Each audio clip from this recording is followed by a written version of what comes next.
Assalamualaikum warahmatullahi wabarakatuh. Halo, nama saya Mahfudo, saya perwakilan dari kelompok 3. Di sini saya akan membahas tentang konsep dan fungsi bahasa. Video ini adalah video pembelajaran untuk memenuhi mata kuliah kebahasaan. Nah, video ini akan membahas tentang bahasa dan konsep serta fungsi bahasa. Sudah dijelaskan oleh kelompok 1 dan 2, maka saya akan memperjelas kembali. Bahasa adalah alat komunikasi. Bahasa adalah bunyi yang dihasilkan dari alat ucap manusia, bukan bunyi yang dihasilkan dari alat lainnya.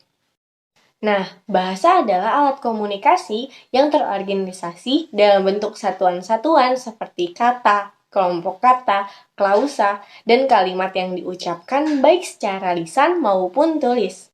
Bahasa dalam pengertian sistemik linguistik fungsional adalah bentuk semiotika sosial yang sedang melakukan pekerjaan di dalam suatu konteks situasi secara lisan maupun tulisan. Nah, dalam pandangan ini, bahasa merupakan situasi konstruk yang dibentuk melalui fungsi dan sistem secara simultan. Nah, ada dua hal yang perlu digarisbawahi dalam pandangan ini, yaitu yang pertama secara sistematik, yang kedua ada secara fungsional. Secara sistematik merupakan wacana atau teks yang terdiri dari sejumlah sistem unit kebahasaan yang secaranya harus secara hierarki bekerja secara simultan dari sistem yang lebih rendah, fonologi atau grafologi, menuju sistem yang lebih tinggi, leksiko-gramatikal atau leksiko-grammar, struktur teks, dan sistematik wacana. Nah, yang kedua ada secara fungsional. Bahasa digunakan untuk mengekspresikan suatu tujuan atau fungsi proses sosial di dalam konteks situasi dan konteks kultural. Dalam wujudnya, bahasa selalu berbentuk teks. Adapun yang dimaksud dengan teks di sini adalah satuan lingual yang mengungkapkan makna secara konseptual. Di sini, teks dianggap sama dengan wacana dan satuan lingual dapat berupa kata, kelompok kata, klausa, atau kumpulan paragraf. Nah, di sini konsep bahasa. Konsep bahasa ada dua macam berkomunikasi.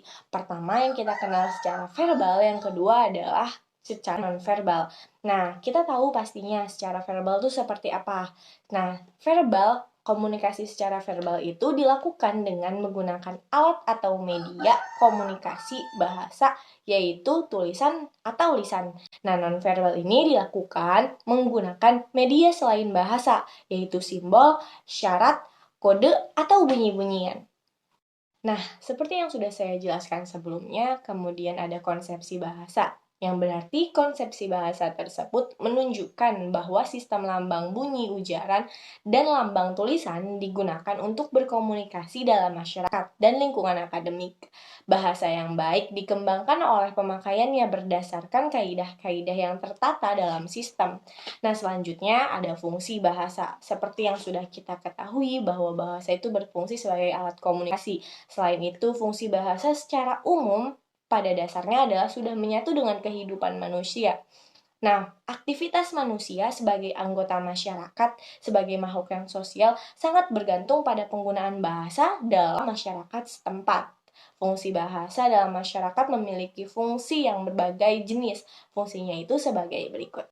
Nah, fungsi pertama yang di sini ada alat komunikasi antar manusia, yang dimana bahasa memang adalah alat komunikasi. Seperti biasanya kita beradaptasi dengan teman kita berkomunikasi dengan lingkungan, pastinya menggunakan bahasa, di mana bahasa itu bisa mengerti oleh orang lain. Seperti bahasa Indonesia yang kita gunakan sehari-hari. Itu adalah salah satu alat komunikasi dan itu adalah termasuk fungsi dalam bahasa.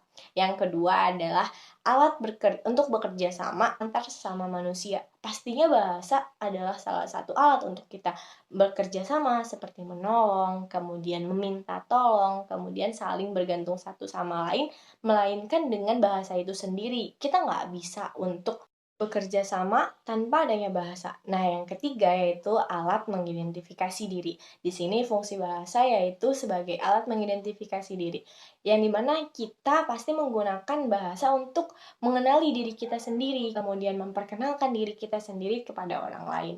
Nah, terima kasih. Sekian presentasi video dari saya, perwakilan kelompok 3. Kurang lebihnya mohon maaf. Wassalamualaikum warahmatullahi wabarakatuh. Dadah.